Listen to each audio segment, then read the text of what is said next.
Depuis 2011, je me rends régulièrement en Arménie. C'est un pays que je connais bien, qui m'attire, qui me questionne, car il est peut-être un miroir de ce qu'était la société française dans les années 50. Lors d'une balade à Yerevan, au sortir d'une église, deux jeunes mariés s'apprêtent à libérer des colombes. Je me suis placée face à eux, mais de façon à mettre l'épouse derrière la cage. Elle est comme emprisonnée. C'est cette photo qui m'a donné l'idée de travailler sur la condition des femmes arméniennes, mais aussi sur les conséquences de l'avortement sélectif. Il est important de rappeler que pour les féministes, toute femme est libre de disposer de son corps. L'avortement est un droit, et ce, peu importe la raison.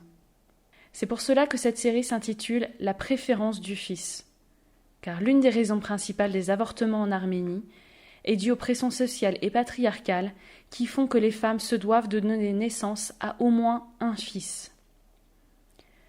Lors de mes interviews en 2018, j'ai rencontré une femme qui avait témoigné de son désir de ne pas avoir de fille, car elle ne veut pas que sa fille souffre comme elle.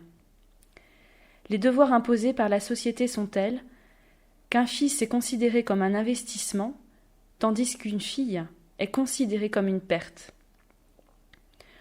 En janvier 2019, la région de Gégarkunik, une des régions les plus pauvres d'Arménie, a recensé la naissance de 111 garçons pour seulement 77 filles. Le ratio naturel est alors complètement bouleversé. Si on parle aujourd'hui d'avortement sélectif, ce n'est pourtant pas une pratique nouvelle, mais un choix moral ancré depuis des siècles. Lorsque dans une famille, il y avait trop de filles, on appelait la dernière Bavakan, ce qui signifie « ça suffit ». La plus âgée des Bavakan a 104 ans. Elle raconte que les autres filles qui sont nées après elle ont été tuées, étouffées et enterrées dans la forêt. Il faut savoir qu'en Arménie, un homme n'est pas considéré comme viril tant qu'il n'a pas donné naissance à un fils.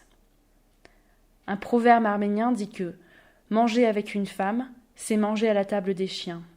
Montrer alors la suprématie du fils est un moyen de montrer, certes, les inégalités entre les genres, mais aussi de montrer le poids de la société qui repose sur les épaules de chacun.